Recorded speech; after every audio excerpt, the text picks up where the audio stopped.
بيعملها الراجل اللي بس كل نظرته ليكي انه يحصل على هذا الجسد.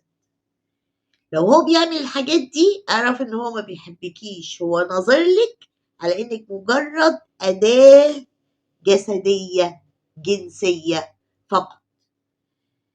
فركزي بقى معايا عشان الفيديو ده مهم قوي، لان في ستات شعرها شايب بيتضحك عليها من رجالة كتير وهي معتقدة وبتوهم نفسها ان هي بتتحب. يعني الموضوع مش قصة انت كبيرة ولا صغيرة، لا، خدي بالك لانه ملوش علاقة بالسن. كل مرحلة من عمر الست او البنت، كبرتي صغرتي، في حواليكي ناس من نفس مرحلة عمرك بيفكروا بالطريقة دي. فانتبهي كويس قوي واسمعي كل كلمة انا بقولها لك وبتركيز شديد. وده رقم الواتس للاستشارات لو عندك اي مشكلة. اهلا بيكي. رقم الواتس للاستشارات ده مفتاح البلد مصر. تمام. ولو اول مرة تشوفي قناتي اتمنى تشرفيني بالاشتراك في القناة. لو فعلا الفيديو افادك ووعاكي ولحقتك انقذك يعني، او ان الغلطة متتكررش تاني، اعملي لايك للفيديو وركزي بقى معايا واحدة واحدة. مفيش راجل غبي لما يجي يتعرف على واحدة هيجي يقول لها ايه سكتك يعني، الا لو هي باينة. ده بالعكس، ده كل ما انت تكوني انسانة متحفظة ومحافظة على نفسك وحاطة لنفسك حدود، كل ما بتثيري عقلية الصياد اللي في الراجل. ايه عقلية الصياد دي؟ ده التكنيك اللي هو بيفكر بيه الراجل. ولد كده الدماغ اللي مسيطرة عليه ان هو عقلية صياد، انه يصطاد الفريسة. انت بالنسبة له الفريسة، وكل ما كانت الفريسة صعبة كل ما زاد جريه وراها. ايه الغرض؟ مفيش راجل بيبقى في دماغه الجواز عايز ابني اسره واخلف والكلام ده، لا، هو كل الموضوع بالنسبه له ان الست دي يعني علاقه جنسيه، من الاخر حته لحمه انت قدامه. طب تعرفي ده هيدخل لك بقى ازاي؟ هيدخل لك بقى انا بحبك وعايزه اتجوزك ونتعرف على بعض ونقرب من بعض والكلام ده كله. فاي بنت في الدنيا لما بتسمع كلمه انا عايزه اتجوزك بتتبسط قوي ان هي في حد عايز يتقدم لها، خصوصا لو ظروفها باظت. يعني مثلا كسرت سن معين وفي المجتمع كده فاتها قطر الجواز، او ارمله، او مطلقه طالعه من علاقه، يعني في عندها الاستعداد ان نفسها تتجوز، يعني تتجوز الفتره. هو بقى بيستغل ده. تعرفي بقى ازاي انه بيشتغلك وان الموضوع بالنسبه له ان هو عايز يوصل معاكي لعلاقه جنسيه بحته، وانه بيستخدم اساليب ملتويه مختلفه بس عشان يثبتك ويوصلك لدرجه انك في الاخر تحققي له الهدف بتاعه، انه يبقى بينكم علاقه جنسيه. لما تلاقيه هو غالبا العلاقات اللي من النوع ده غالبا بتبقى على وسائل التواصل الاجتماعي، بتبدأ من وسائل التواصل الاجتماعي. تلاقيه بقى بيكلمك وتعرفتوا على بعض وايا كان، يبتدي بقى يجرك كلمة في كلمة. تلاقيه وانت بتتكلمي معاه بيحول الكلام بشكل مباشر او غير مباشر ان هو يكلمك في امور جنسية بشكل مباشر او غير مباشر. الاول تلاقيه بيرمي لك كلمه، لقاكي ما خدتيش موقف وما استجبتيش بيزيد. يعني يجي يقول لك ايه، او يكلمك بقى في التليفون، يعني الموضوع يتطور يبقى فيه تليفون. إيه انت لابسه ايه دلوقتي؟ هتقولي له هيقول لك انت فين دلوقتي؟ هتقولي له انا في البيت. فين في البيت؟ طبعا بيكلمك مثلا 1 بالليل، انا في اوضتي. ويا ترى لابسه ايه؟ تقولي له ازاي يعني تقولي انت لابسه ايه وكده؟ هكون لابسه ايه يعني؟ قولي لي، مش انت هتبقي مراتي؟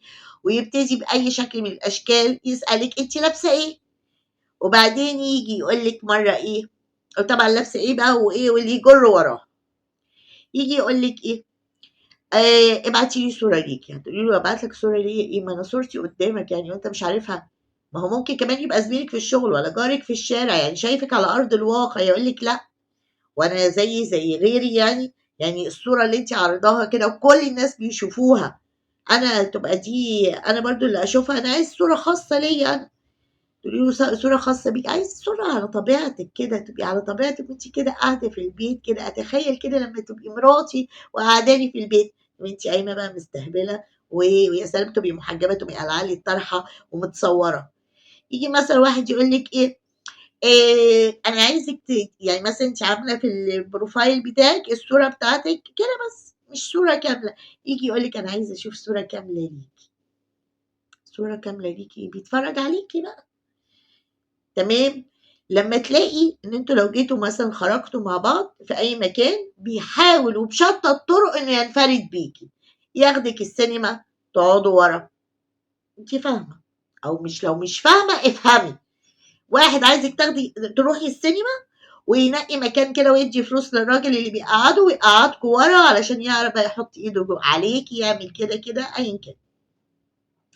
او انه هو حتى لو جيتوا خرجتوا مشيتوا في الشارع، لا يحاول ياخدك في اي شارع جانبي ضلمه كده يحط ايده بقى على كتفك ما اعرفش ايه. لما تلاقيه بيحاول بشتى الطرق في كل المواقف اللي يقدر انه يخلقها من تحت الارض انه ينفرد بيكي بشكل او باخر يعملها. يجي يبتدي مثلا بشكل كأنه بيهزر يقوم مادد ايده عليك بهزار، حتى كده حتى كده سكتي ضحكتي الله ده انت عندك استعداد يقوم مزود. سكتي ما هيتجوزني والهبل بقى، ما هو مشتغلك من الاساس وانت عايزه تشتغلي نفسك، انت عايزه تقنعي نفسك ان هو اصله في الاخر عايز يتجوزني. طب انت جايه عامله ايه؟ تسيبيه بقى اصلك بتحبيه بقى، دي انتوا بتحبوا بعض انت فاهمه. كل حوار بيدور بينك وبينه وان شاء الله بتتكلموا في السياسة يحوله بقدرة قادر لكلام جنسي. يبتدي يقول لك ايه، انت محجبة مثلا، يا ترى شعرك ناعم؟ هتقولي له مش المفروض اقول لك يعني، ده احنا بنتكلم بقى على البنات المؤدبة، تقول له مش المفروض ان انا اوصف لك عشان حرام. يقول لك وانا غريب، وانا مش هبقى جوزك؟ هو الجواز مش انا هبقى جوزك؟ ايه المشكله ان انا اعرف شعرك ناعم ولا مش ناعم؟ طب وريني كده بس فرفوته منه، طب اعملي مش عارف ايه، واحده واحده تقومي على طرحتك.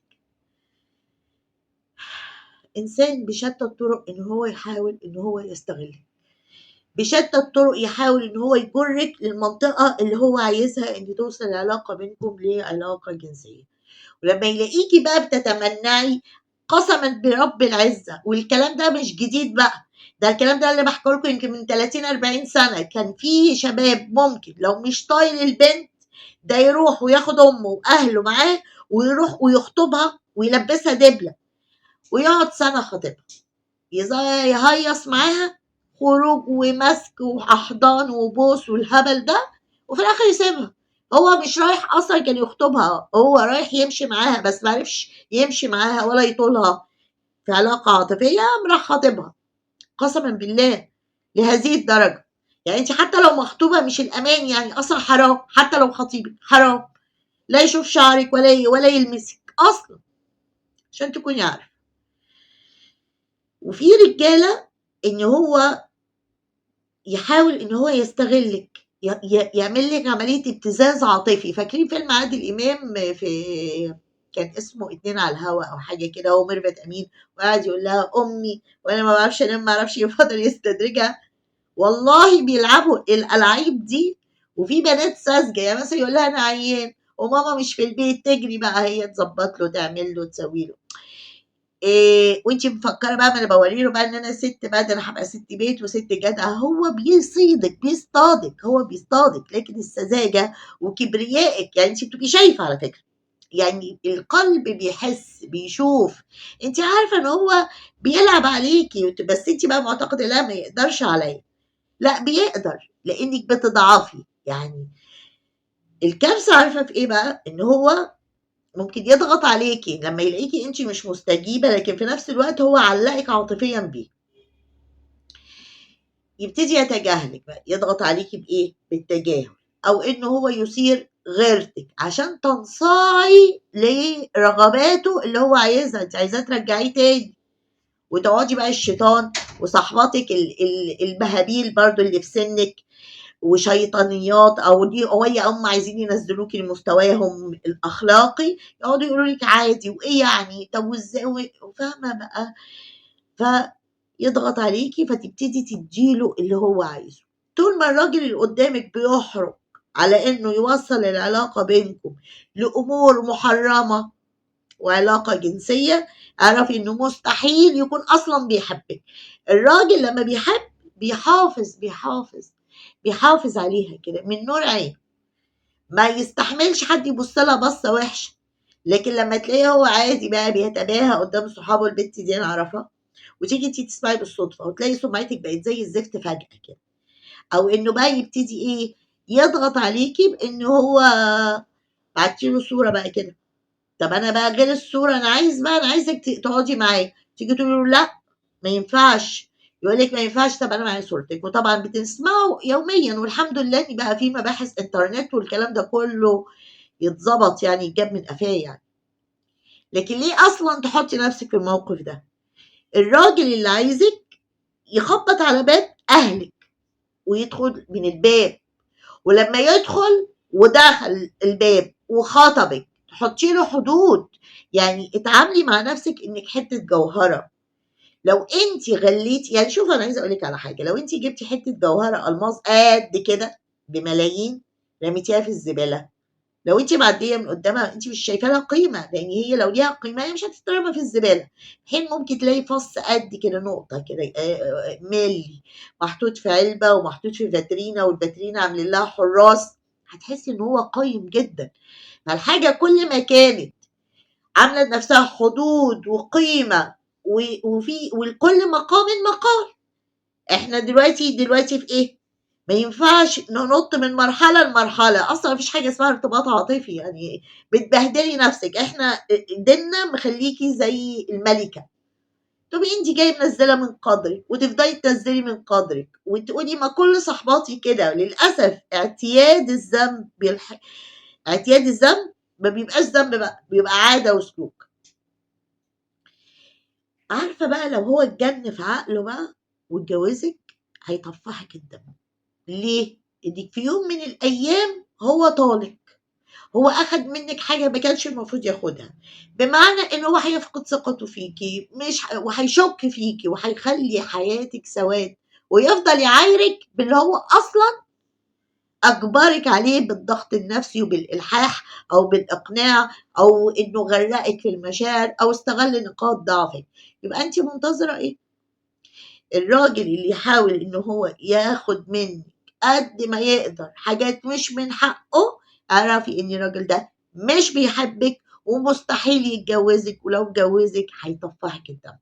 هو ده موضوع الفيديو بتاعنا النهارده، ولو ليكِ اعتراض أو تجربة مختلفة عن اللي أنا باقوله أتحداكِ يعني، اكتبي لي في الكومنتات. ولو عجبِك الفيديو وأفادِك دعميني باللايك، اشتركي في القناة، أنا باحبكم أوي، السلام عليكم.